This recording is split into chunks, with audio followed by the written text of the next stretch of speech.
C'est Moïse, donc, qui est interpellé par le Seigneur. Moïse, interpellé par le Seigneur devant le buisson ardent. Et au verset 10, Exode chapitre 4, verset 10, Moïse dit à l'Éternel, « Ah, Seigneur, je ne suis pas un homme qui ait la parole facile, et ce n'est ni d'hier, ni d'avant-hier, ni même depuis que tu parles à ton serviteur, car j'ai la bouche et la langue embarrassées. » L'Éternel lui dit, « Qui a fait la bouche de l'homme? Et qui rend muet ou sourd, voyant ou aveugle? N'est-ce pas moi, l'Éternel? Va donc, je serai avec ta bouche, et je t'enseignerai ce que tu auras à dire. » Moïse dit, « Ah, Seigneur, envoie qui tu voudras envoyer. » Alors la colère de l'Éternel s'enflamma contre Moïse, et il dit, « N'y a-t-il pas ton frère, Aaron, le Lévite? Je sais qu'il parlera facilement. Le voici lui-même qui vient au-devant de toi, et quand il te verra, il se réjouira dans son cœur. Tu lui parleras et tu mettras les paroles dans sa bouche, et moi, je serai avec ta bouche et avec sa bouche, et je vous enseignerai ce que vous aurez à faire. Il parlera pour toi au peuple, il te servira de bouche, et tu tiendras pour lui la place de Dieu. Prends dans ta main cette verge avec laquelle tu feras les signes, amen, et les miracles. Seigneur, nous te bénissons pour ta parole. Nous te demandons de te révéler puissamment à chacun de nos cœurs. Combien, Seigneur, nous voulons parler en ton nom. Nous voulons proclamer, Seigneur, ce merveilleux, glorieux message qui seul et uniquement peut libérer les âmes de l'enfer éternel. Ah, merci, Seigneur, que tu es bon de nous utiliser et nous voulons être encore plus utilisés à ta gloire. Aide-nous à comprendre et à réaliser ce que tu désires. Au nom de ton Fils Jésus, amen. Et tout le peuple dit amen. Gloire à Dieu. On peut s'asseoir, frères et sœurs. Alléluia. Gloire au Sauveur. Merci Seigneur. Particulièrement, nous avons vu dans la première partie du message différentes choses. Et on a vu particulièrement que s'il y a de la souillure sur notre langue ou dans notre langue, alors tout notre corps est en même temps souillé. Donc, il est très important, je dirais, d'avoir une langue propre, une langue, je dirais, plongée dans le sang de Jésus-Christ. Une langue purifiée, enflammée par la grâce et la puissance du Saint-Esprit. Nous allons voir une deuxième chose dans cette partie, c'est que sans la pureté, aucune puissance se trouve dans nos paroles. Nos paroles peuvent être dites, annoncées, mais n'auront aucun pouvoir véritable. Je répète, sans la pureté, il n'y aura aucune puissance dans les paroles que je déclare. Il faut absolument que nous ayons à l'intérieur quelque chose qui soutient ce qui sort à l'extérieur.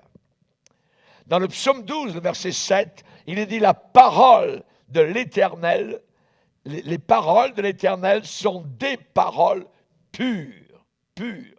Un argent éprouvé sur la terre au creuset et 7 fois épuré, épuré, propre, pur. Les paroles du Seigneur sont des paroles pures, sont des paroles propres, raison pour laquelle elles ont tant de puissance et tant, je dirais, de pouvoir sur chacun d'entre nous. Dans le livre des Proverbes, au chapitre 15, il est dit « Les paroles agréables sont pures aux yeux de l'Éternel ». Une autre version va dire « Les paroles des purs sont des paroles plaisantes ». Les paroles des purs, de ceux qui ont été purifiés, sont des paroles agréables. Et on sait particulièrement que les paroles agréables sont comme un rayon de miel. Un rayon de miel. Ces paroles pures, agréables, sont douces pour l'âme et salutaires pour le corps. Qu'est-ce que ça veut dire? Ça veut dire que des paroles propres, pures, venant du Seigneur, vont apporter la santé à nos corps. Alléluia. Il envoya sa parole et il les guérit. Alléluia. Que Dieu soit béni. Amen. Pourquoi? On va se poser une question. Pourquoi les paroles de Jésus avaient une si grande autorité? Pourquoi les paroles, quand il parlait, les gens retournaient vers les leurs et disaient: nous avons entendu quelqu'un aujourd'hui et jamais homme n'a parlé comme cet homme. Quand Jésus discourait particulièrement, et si l'on prend juste le sermon sur la montagne, comment cela se termine-t-il? Il est dit, après que Jésus eut achevé ses discours, la foule fut frappée de son enseignement, parce qu'il enseignait comme ayant autorité et non pas comme les scribes, non pas comme les gens religieux de son époque. Pourquoi Jésus, ses paroles, ses enseignements avaient une si grande autorité? Voyez, il enseignait comme ayant autorité. Alléluia. Gloire à Dieu, gloire au Seigneur. Les gens disaient, il parle comme jamais homme n'a parlé avec autorité. Dans l'évangile de Jean, chapitre 14, il est dit, les paroles que je vous dis, je ne les dis pas de moi-même, mais le Père qui demeure en moi, c'est lui qui fait les œuvres. Alléluia. Les paroles que je vous dis, ces fameuses paroles saintes font partie de l'héritage que Jésus a laissé à ses disciples. Je leur ai donné les paroles que tu m'as données.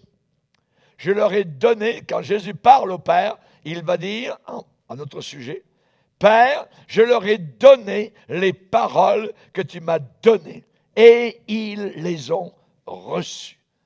Les paroles que nous avons reçues sont des paroles de puissance et de pouvoir.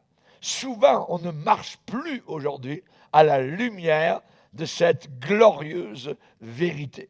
Souvent, le Seigneur n'est plus avec notre bouche. Voyez, dans Timothée, par exemple, en parlant des faux docteurs, en parlant des faux prophètes, il est dit, si quelqu'un ne s'attache pas aux saines paroles du Seigneur Jésus-Christ, alors il est enflé d'orgueil, il ne sait rien, c'est un vantard. Il faut nous attacher aux paroles du Seigneur Jésus. Amen. Est-ce que les gens disent autour de nous, ils parlent comme personne d'autre ne parle? Est-ce que les gens disent cela? Est-ce qu'ils disent, il y en a un qui dit uniquement des paroles qui glorifient Dieu? C'est ce que l'on doit dire à notre sujet, autour de nous. Voyez? Par exemple, lorsqu'on a appelé Michée, cet homme de Dieu, alors que les faux prophètes étaient des centaines, et on l'a fait venir pour savoir ce que lui dirait, eh bien, ils lui ont dit, les autres ont dit ceci. Et Michée a dit, moi, je dirai uniquement les paroles que Dieu me dira de dire. Amen. Alléluia. Voilà un homme du Seigneur. J'annoncerai ce que l'Éternel me dira. Quand nous nous donnons, je dirais nous-mêmes, à l'Esprit de Dieu, eh bien, il fera, le Saint-Esprit fera en sorte que nous allons déclarer ces paroles qui viennent du Père. Nous allons déclarer le conseil de Dieu. Et je dirais plus, tout le conseil de Dieu. Toutes les paroles, donc, du Seigneur. Et on sait particulièrement que notre bouche, c'est cela, évidemment, qui est la chose peut-être la plus importante. C'est dans notre bouche que l'on demande la vérité. Voyez? Et c'est la raison pour laquelle un pasteur, un homme de Dieu, un ouvrier, un évangéliste ne doit pas avoir, je dirais, la bouche restreinte, la bouche limitée, la bouche remplie de dollars, ne pouvant pas dire ce qu'il devrait déclarer. On va aller voir un passage dans Malachie. Dans Malachie, chapitre 2, Malachie. Vous avez là la description d'un sacrificateur du Seigneur, un véritable. Il est dit au verset 5, « Il a eu pour moi de la crainte, et il a tremblé devant mon nom. La loi de la vérité était dans sa bouche, et l'iniquité ne s'est pas trouvée sur ses lèvres. Il a marché avec moi dans la paix et dans la droiture. Et il a détourné du mal beaucoup d'hommes. Pourquoi? La réponse est là au verset 7. Car les lèvres du sacrificateur, du serviteur de Dieu, du chrétien, les lèvres doivent garder la science, ça veut dire la connaissance de Dieu, la saine doctrine. Et c'est à sa bouche qu'on demande la loi, parce qu'il est un envoyé de l'Éternel des armées. Dans ce passage, en 2 versets, 4 fois, nous voyons le mot bouche, le mot lèvres. C'est très important. Nos bouches et nos lèvres doivent garder la science, la connaissance de Dieu, comme Adam gardait le jardin d'Éden. Comme à Philadelphie, on gardait la saine doctrine. Parce que tu as gardé ma parole, je te garderai aussi à l'heure de la tentation qui s'en vient sur le monde entier. Amen. Alléluia. Donc, évidemment, si nous faisons cela, si nous abandonnons totalement notre cœur, notre bouche, voulant être disciplinés par le Saint-Esprit à ce sujet, il n'y aura pas de bataille. Il n'y aura pas de combat. Voyez, tout ce que ça prend, c'est simplement un cœur abandonné, un cœur livré, voulant être discipliné par le Saint-Esprit par rapport à ce domaine de la langue. Est-ce que nous voulons être disciplinés par le Saint-Esprit? Est-ce que nous voulons ce mort, voyez, comme on le met dans un cheval, voyez, dans la bouche du cheval, voyez? Est-ce que nous voulons, sur notre navire, dans la cabine de pilotage, le divin timonier qui, lui, va diriger notre vie? Alléluia. Je serai avec ta bouche. Je serai avec ta bouche, a promis le Seigneur. Vous savez, un péché qui n'est pas confessé, qui n'est pas avoué, qui n'est pas reconnu, qui n'est pas abandonné, va polluer la langue du chrétien. Et sa parole n'aura pas de pouvoir. Sa parole n'aura pas de puissance. Parce qu'il y a de la pollution dans son cœur. Un croyant, un simple chrétien, un diacre, une diaconesse, un ancien, un moniteur, monitrice des codes de dimanche, un pasteur, un évangéliste qui garde dans son cœur un péché secret ou qui cache un péché secret dans son cœur, cette personne n'a rien à dire à personne. Parce qu'elle ne vit pas ce qu'elle va déclarer. Il faut avoir des lèvres propres, des lèvres pures. Voyez, chaque parole que cette personne va dire sera en vain. Sera en vain. Les paroles peuvent sortir d'une âme qui est double, qui a de la duplicité, mais sa langue n'est pas propre. Sa langue n'est pas nette. Sa langue n'est pas pure. Voyez, qu'est-ce que ça va faire? Ça va faire que le péché va dépouiller nos paroles de toute autorité. C'est la pureté, c'est la sainteté, c'est la séparation d'avec le mal qui va donner l'autorité à nos paroles et notre bouche. Si nous voulons que Dieu soit avec notre bouche, on ne peut pas avoir un cœur double. On ne peut pas garder un péché dans un cœur. Il faut l'avouer, le reconnaître et le délaisser. Amen. Hallelujah. L'apôtre Paul va dire à Timothée, si quelqu'un se conserve pur, qu'est-ce qui va lui arriver? Et on parle bien de se conserver pur. Voyez? Eh bien, regardez dans 2 Timothée chapitre 2. Si quelqu'un se conserve pur, chapitre 2, 2 Timothée chapitre 2, et nous allons lire à partir du verset 19.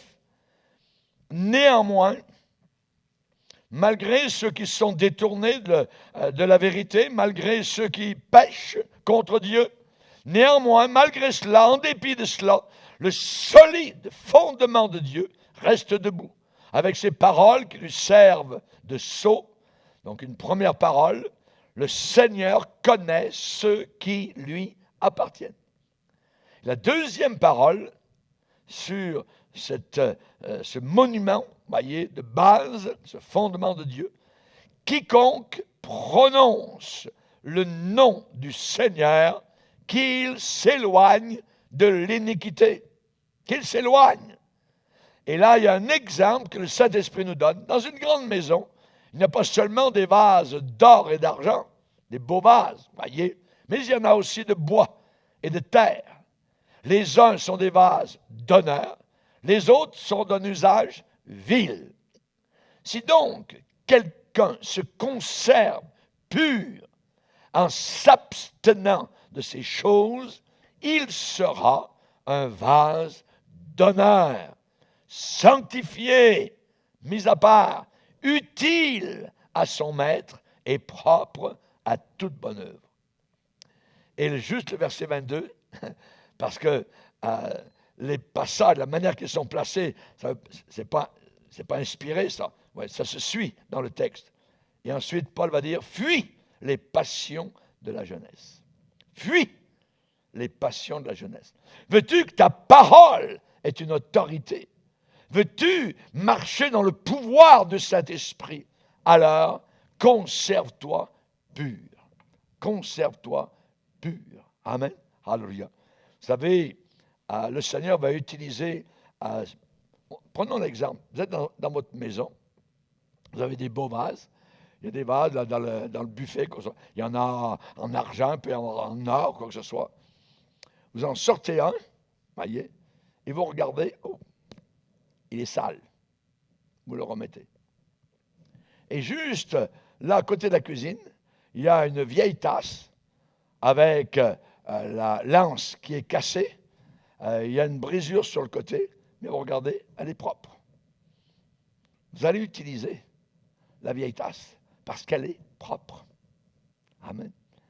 Et Dieu utilise des choses propres, des personnes propres, des vases propres, des langues propres. Amen. Et le Seigneur connaît évidemment ce qui se passe dans le cœur. On peut évidemment connaître tout le rouage de l'Évangile, parler de Jésus, tout ça. Mais si le cœur est pollué, ça tombe à zéro. Nous avons besoin évidemment d'avoir des langues propres et des langues pures pour avoir l'autorité. Jésus parlait avec autorité. Était-il pur? Était-il propre? Certainement, il était sans péché. L'agneau de Dieu, immaculé, sans aucune tache. Les gens pouvaient l'écouter pendant des heures, retournant chez eux en disant « Jamais homme n'a parlé comme cet homme. » Alléluia. Si quelqu'un se conserve pur en s'abstenant de ces choses, il sera un vase d'honneur, sanctifié, utile à son maître. Voulons-nous être utiles à notre maître? C'est un sens merveilleux dans la vie de quelqu'un de sentir qu'il est utile à quelque chose. Beaucoup de gens sont suicidés parce qu'ils sentaient une inutilité totale de leur vie. Ils servaient à rien, personne ne les aimait ou quoi que ce soit. Et évidemment, donc pour eux, c'était le désespoir. Mais se sentir utile est quelque chose, évidemment, de merveilleux. Et Dieu veut nous utiliser. Amen. La question n'est pas savoir si nos paroles sont intelligentes. Voyez, si on gratte la matière grise de ceux qui sont en face de nous, c'est pas ça que nous cherchons. Voyez, la question n'est pas de savoir si nos paroles sont fortes, ont des décibels, voyez, énormes. Voyez, ça peut être avec des décibels énormes et tomber, je dirais, juste en bas du pupitre à zéro. Ça ne veut rien dire et ça n'a aucun effet dans les cœurs. Voyez, parce que il y a du péché dans le cœur de la personne qui parle. Et la langue est souillée, la langue est sale. Voyez. Alors, évidemment, la question qui est importante n'est pas de savoir si nos paroles sont intelligentes, mais sont-elles pures? Est-ce que nos paroles sont pures? L'homme bon tire de bonnes choses de son bon trésor. Alléluia. Seulement des paroles pures peuvent apporter la santé. Amen. Apporter la santé. Alléluia. Gloire au Seigneur. Et évidemment, Jésus, parlant de cela, nous donne une pensée qui fait vraiment réfléchir. C'est que chaque parole vaine est notifiée là-haut dans le ciel. Et au grand jour du jugement, nous devrons rendre compte de ces paroles. Ah, mais j'ai oublié. Ouais, le Seigneur, il a une caméra, je peux vous dire, il va vous montrer où vous étiez, à quel endroit, tout ça, en couleur, tout ça, vous entendrez les sons. Et vous, ouais, c'est moi, c'est pas quelqu'un d'autre. Ouais. Vous ne pourrez rien dire, évidemment, sur le dos des autres. C'est vous personnellement. Donc, attention à notre langue, à notre langue. Qu'est-ce que ça veut dire? Que nous devrons rendre compte de toute parole vaine. Vaine, toute parole vaine. Ça veut dire une parole qui n'accomplit pas, je dirais, le but du Seigneur, qui est hors de propos. C'est vain, ça ne sert à rien, ne faisant rien, une parole vide, voyez, inefficace, sans aucune utilité. On ne parle pas ici, évidemment, de notre babillage occasionnel qu'on a chaque jour, voyez, au cours d'une journée, voyez. Mais ce dont on parle, c'est par rapport avec le témoignage inefficace. Un témoignage qui ne sert à rien. Des conseils que nous pouvons donner, mais qui sont hors propos. Quelqu'un va dire à un autre, purifie-toi, vis dans la sainteté. Et la personne elle-même ne vit pas cela. Sa parole n'a aucun pouvoir. Et Dieu le sait. Voyez. Ceci, ce que je suis en train de dire, a à faire avec une prédication qui n'accomplit rien du tout, qui n'accomplit absolument rien. Voyez, des paroles qui n'ont rien à faire pour aider le royaume du Seigneur. Ce qu'on doit prier, c'est dire, Seigneur Jésus, s'il te plaît, aide-nous. Aide-nous à prendre cette affaire très au sérieux, l'histoire de la langue. Aide-nous pour que nous commencions à nous écouter parler. À nous écouter nous-mêmes, en train de dire quelque chose, de parler, voyez. Et je demande au Saint-Esprit de placer la crainte, sa crainte, dans mon cœur, au sujet de mes paroles, au sujet de ma bouche, voyez. Chacun de nous, un jour, devra rendre compte au Seigneur. Et cela, évidemment, devrait nous faire trembler. Alors, on doit dire, Seigneur, comme l'homme sage de l'Ancien Testament, Seigneur, mets une garde à la porte de mes lèvres. Mais une garde à la porte de mes lèvres. Amen. Pour que je puisse parler correctement. Amen. Pas seulement en présence des autres, mais aussi en privé. En privé. Aide-moi à parler, Seigneur, correctement. Est-ce que c'est compliqué? Non. Est-ce que c'est impossible? Non. Avec Dieu, tout est possible. On va lire un chapitre qui parle beaucoup dans les proverbes de cela. Proverbes chapitre 10. Proverbes chapitre 10.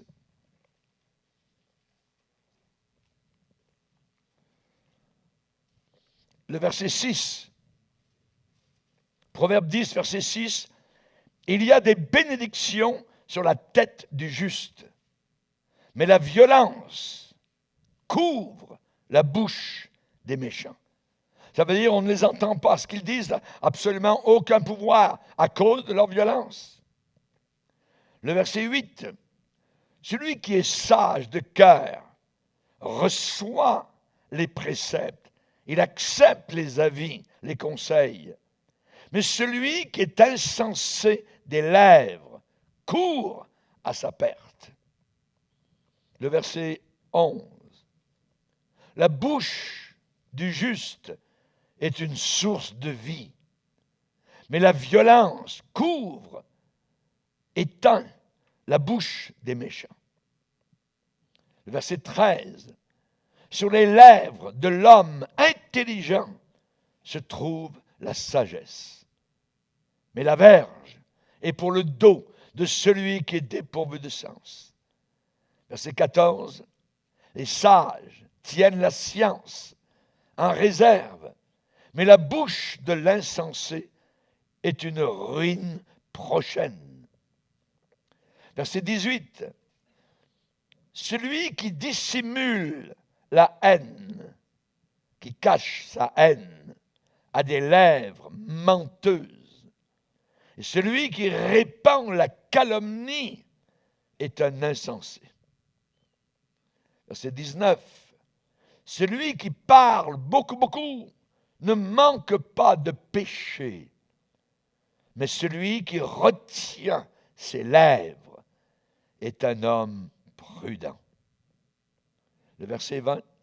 La langue du juste est un argent de choix, et le cœur des méchants est peu de choses. Verset 21. Les lèvres du juste dirigent beaucoup d'hommes, et les insensés meurent par défaut de raison. Ils sont déraisonnables. Le verset 31. La bouche du juste produit la sagesse, mais la langue perverse, tordue, sera retranchée. Verset 32.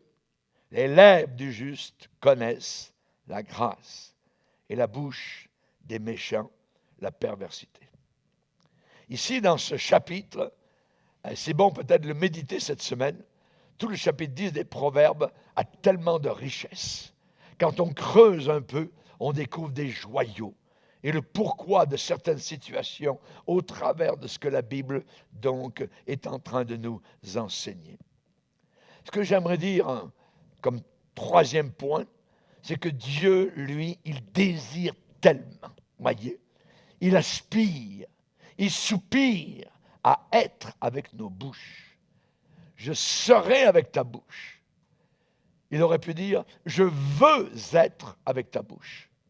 Le Seigneur veut parler au travers de canaux propres et purs, voyez.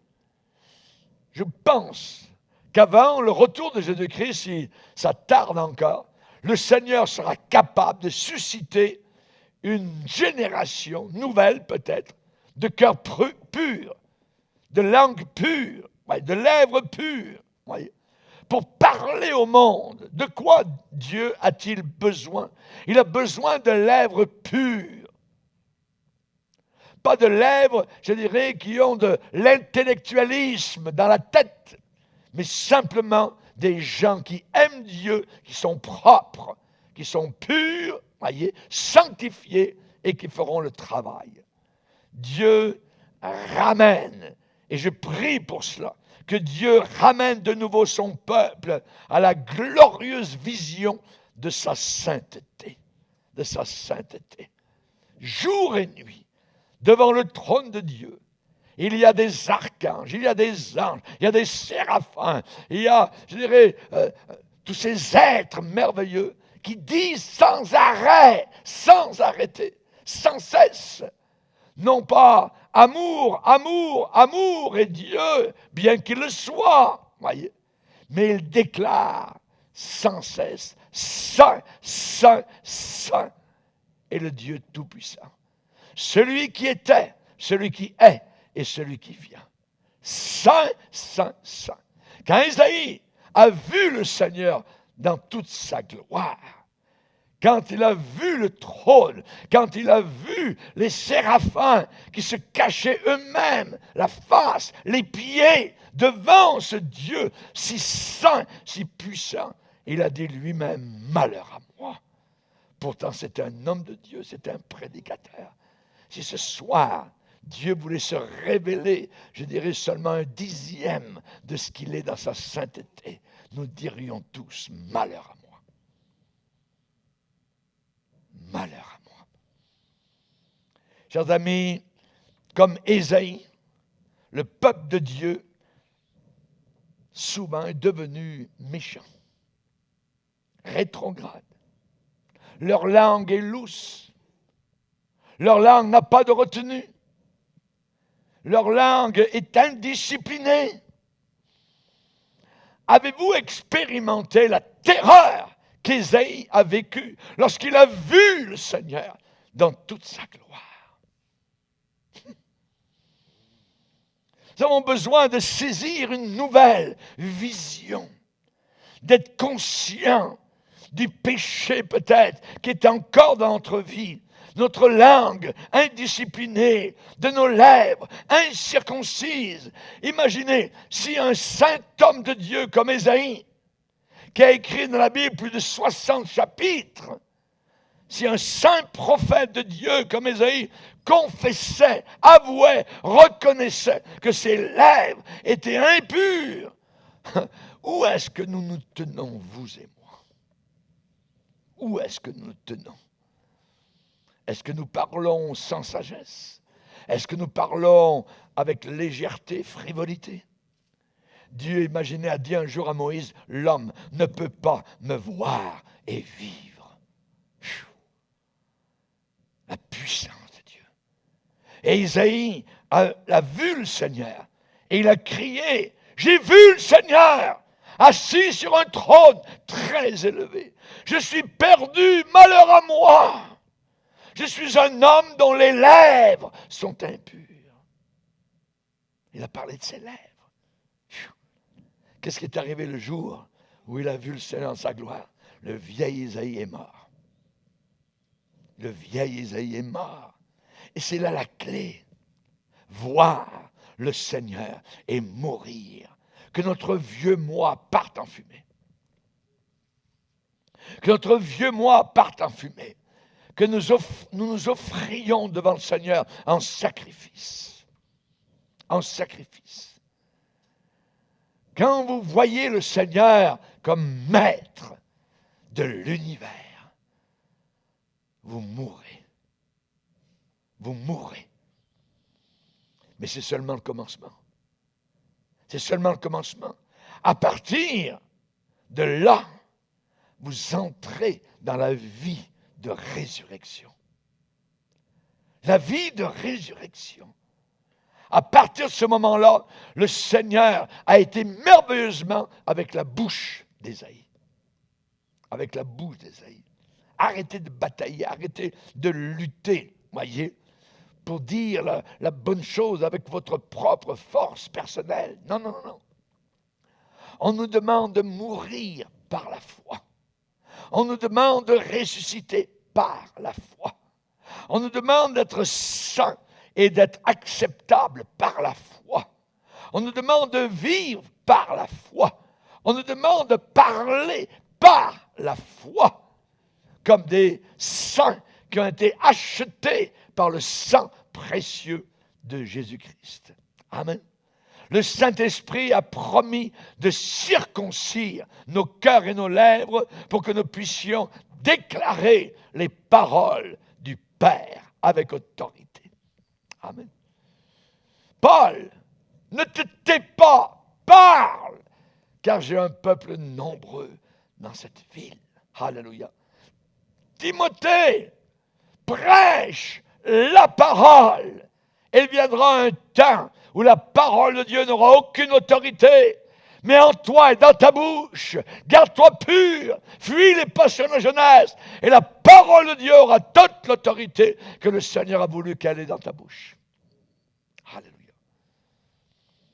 Je dirais jamais, 1 million de fois jamais, Jésus ne peut venir pour être avec notre bouche par quelque chose que nous essayons, par quelque chose que nous essayons de faire. Non, ce n'est pas la manière. Ce n'est pas la manière. On peut parfois faire des promesses de ceci, de cela, dire à Dieu qu'on ne dira plus de mensonges, hein, que nous ne commémorerons plus, hein, on ne sera plus des commères, plus facile, qu'on ne sera plus jaloux, voyez, et qu'on ne dira rien de vain, tout cela. On peut, je dirais, essayer cela, essayer de se mortifier, tout ça. Non, voyez. Vous pouvez dire tout ce que vous voulez. Vous allez être lié à la faillite et à l'échec et au désespoir. Pourquoi? Parce que beaucoup ont essayé et ça a été l'échec. Ça n'a pas marché. Non, non, non. On est purifié par la foi. On a été sauvé par la foi. Vous êtes ici aujourd'hui par la foi. Parce que vous avez cru. Amen. Et notre bouche, amen, doit être purifiée là aussi par la foi. Ce n'est pas nous qui allons faire ce travail-là. C'est l'Esprit de Dieu au travers de nous. C'est lui, il faut le croire. Amen. Relisez Hébreux chapitre 11, vous verrez que tous ces hommes et ces femmes ont marché par la foi, ont vaincu par la foi. C'est la foi, la foi, la foi. On a débuté par la foi et on va aller jusqu'à la fin du voyage par la foi. Amen, alléluia, gloire au Seigneur. Avoir un cœur pur, avoir des lèvres circoncises, amen. Nos lèvres doivent être le canal par lequel le Saint-Esprit doit couler. Alléluia, merci Seigneur. Et je dirais qu'il n'y a pas de pureté sans décision, je dirais, évidemment donc de dire, Seigneur, ça suffit. Je ne peux plus vivre, je dirais, en étant sans pouvoir, sans puissance, en gardant quelque chose dans mon cœur. Et je connais le message. Ce message, j'essaie de le donner, mais il n'a aucune puissance sur les gens vers lesquels je vais. Parce que je le sais maintenant. Il y a un problème dans mon cœur. Pas de pureté, pas de flot. Pas de pureté, pas de flot. Voyez, Jésus a promis que des fleuves d'eau vive couleront. Couleront. Voyez, dans Jean chapitre 4, qu'est-ce que Jésus dit à la Samaritaine? Il va y avoir une source d'eau qui jaillira jusque dans la vie éternelle, à partir de toi. Une source qui jaillira. Jaillir, on parle de flot. Amen. Imaginez un bouillonnement. Imaginez un jaillissement par le Saint-Esprit. Dans Proverbe, il est dit la source, la fontaine de la sagesse, c'est une fontaine bouillonnante. Il y a de la vie, amen, dans cette fontaine-là. Alléluia. Merci Seigneur. La rivière ajoutée à une rivière, un ruisseau ajouté à un ruisseau, ça fait un fleuve immense, amen, de bénédiction, amen, à la gloire du Seigneur. Alléluia. Est-ce que je vais prier avec des lèvres pures? On peut prier de toutes sortes de façons. Même les païens prient. Même les bouddhistes prient. Même les musulmans prient. Ça ne sert à rien. Voyez. Les catholiques prient Marie pendant 2000 ans. Elle n'a jamais répondu à aucune prière. On peut prier, mais comment vais-je prier? Est-ce que je peux prier avec des lèvres pures? Avec des lèvres propres? Amen. Évidemment, moi, je veux être clair le plus possible au jour du jugement. Au jour du jugement. Je veux aller plus loin que le pardon. Je veux aller vers l'utilité. Si quelqu'un veut être utile, voyez. Et maintenant, le Seigneur l'Éternel m'a envoyé avec son Saint-Esprit. Je serai avec ta bouche, Ésaïe. Lise avec moi Ésaïe 6. Ésaïe chapitre 6, le verset 5. Après cette expérience, cette vision glorieuse du Dieu 3 fois saint, il est dit, alors, après cette vision de gloire, je dis, malheur à moi, je suis perdu. Ésaïe est perdu, imaginez. Car je suis un homme dont les lèvres sont impures. J'habite au milieu d'un peuple dont les lèvres sont impures. Et mes yeux ont vu le roi, l'Éternel des armées. Mais, et j'aime les mais dans la Bible, alléluia, mais l'un des séraphins vola vers moi, tenant à la main une pierre ardente qu'il avait prise sur l'autel avec des pincettes, et il en toucha ma bouche et dit, ceci a touché tes lèvres, ton iniquité est enlevée et ton péché est expié. Alléluia. La pierre ardente qu'il avait prise sur l'autel. Jésus est la pierre ardente qui a été placée sur l'autel du calvaire. Alléluia. Cette pierre doit venir toucher mes lèvres. Amen. Doit venir me changer, me transformer par la puissance du Saint-Esprit. Je veux que le Saint-Esprit vienne avec ma bouche. Je veux que le Saint-Esprit me prépare à un jaillissement, à un déversement, à un bouillonnement de la rivière de son amour. Amen. Coulant au travers de son Église vers le monde entier. Alléluia. Y aurait-il quelqu'un qui oserait empêcher cette rivière de couler? Y aurait-il quelqu'un qui oserait prendre cette chose à la légère et même s'opposer au Saint-Esprit? Qu'est-ce qu'Étienne a déclaré à des gens religieux? Vous vous opposez toujours au Saint-Esprit. Lui, Étienne, a pu leur dire, je vois le ciel ouvert. Il avait des lèvres pures, des lèvres propres, et le ciel était ouvert au-dessus de lui. Et il dit, je vois Jésus debout à la droite de la majesté. Ah, il ne pouvait plus en supporter, ils sont bouchés les oreilles. Chers amis, le jugement sera inimaginable pour celui qui empêche ce flot de bénédiction.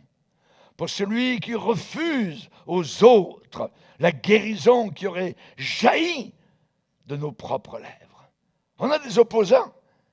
Et la Bible dit que la colère de Dieu se révèle du haut des cieux pour tous ceux qui retiennent la vérité captive, qui ne veulent pas que la vérité soit connue. Malheur à ces gens-là. C'est tellement important d'avoir le Saint-Esprit coulant au travers de nos lèvres, pas juste pour les autres, mais aussi pour nous-mêmes. Nous pouvons boire à notre propre flot. Celui qui arrose sera lui-même arrosé. Amen. Alléluia. Gloire au Seigneur. Tout ce dont nous avons besoin se trouve dans cette rivière de gloire. Dans cette rivière majestueuse. Dans cette rivière, il y a la guérison, il y a la révélation de Jésus, il y a une sagesse spirituelle, il y a la connaissance, il y a la paix d'esprit, il y a l'espoir, il y a la joie. C'est merveilleux, tout est là, tout est là, tout ce qui est nécessaire. Nous avons cette rivière, ce flot. Coule-t-il ou bien la source est-elle bouchée? À nous, évidemment, d'y répondre. Jacques a dit, la source fait-elle jaillir par la même ouverture? Il faut que cette source ait une ouverture. Amen. Sommes-nous ouverts au flot du Saint-Esprit? Sommes-nous ouverts afin que le sang de Jésus soit aspergé sur notre langue et sur nos lèvres? Voulez-vous que votre source soit jaillissante? Désirez-vous que le Saint-Esprit coule, agisse au travers de vous? David, sans orgueil, à la fin de sa vie, a dit, « Le Saint-Esprit parle par moi et sa parole est sur ma langue. » Que c'est beau. Le Saint-Esprit parle par moi. As-tu pu dire cela un jour? Le Saint-Esprit parle par moi. Tu devrais pouvoir le dire. Le Saint-Esprit parle par moi et sa parole est sur ma langue. Et sa parole est sur ma langue. Amen. Voulez-vous que votre bouche soit consacrée à Dieu, dédiée au Seigneur? C'est simple. Détournez-vous de tout péché. Détournez-vous de tout péché qui vous lie, qui vous entoure, qui vous enveloppe. La Bible dit, rejetez le péché qui vous enveloppe si facilement, si aisément. Et courez, courez dans la course, dans la carrière qui vous est ouverte, ayant les regards sur la ligne d'arrivée, sur Jésus-Christ. Amen. Alléluia. Avancez-vous dans le domaine de la révérence envers Dieu, l'obéissance à Dieu, la soumission à Dieu. Quittez tout le côté religieux où l'on entend des milliers de sermons et on n'obéit à aucun. Il y avait un pasteur, il est arrivé un dimanche, il a prêché un sermon. Dimanche suivant, même sermon. Jean Détienne s'est trompé. Le dimanche suivant, même sermon. Quelqu'un dit, pasteur, qu'est-ce qui se passe? Ne vous en faites pas. Dimanche suivant, même sermon.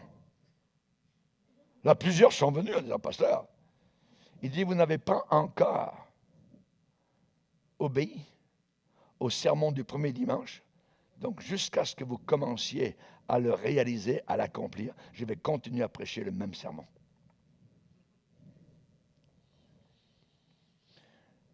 Il faut voir par la foi le sang de Jésus, amen, qui passe par notre source, hallelujah, et qui lave nos pensées, nos esprits, notre langue, hallelujah.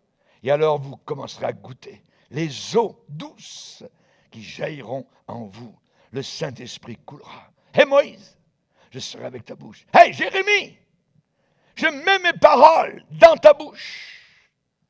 Si tu te rattaches à moi, je vais te répondre. Et tu vas te tenir devant moi. Si tu sépares ce qui est précieux de ce qui est sale, de ce qui est vil, tu seras comme ma bouche. Tu seras comme ma bouche.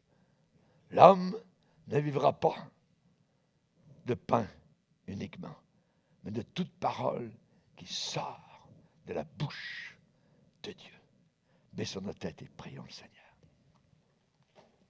Alléluia. Seigneur, nous voulons te bénir. Seigneur, nous voulons te remercier.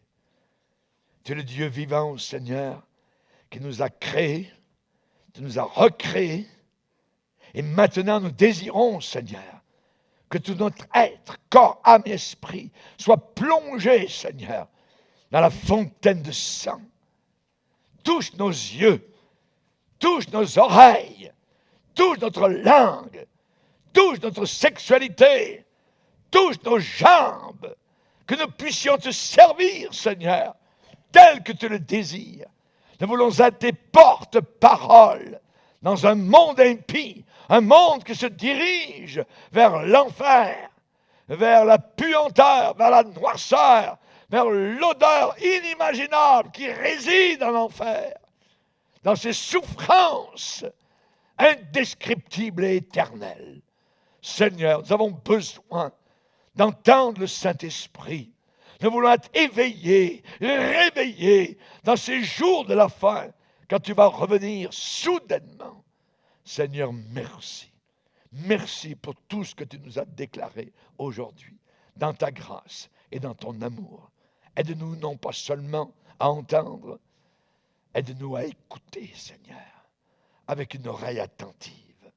Nous désirons, Seigneur, obéir et mettre en pratique ce que tu nous as dit aujourd'hui. Dans le nom puissant de Jésus, Amen. Et tout le peuple dit, Amen. On va se lever ensemble, frères et sœurs. Alléluia.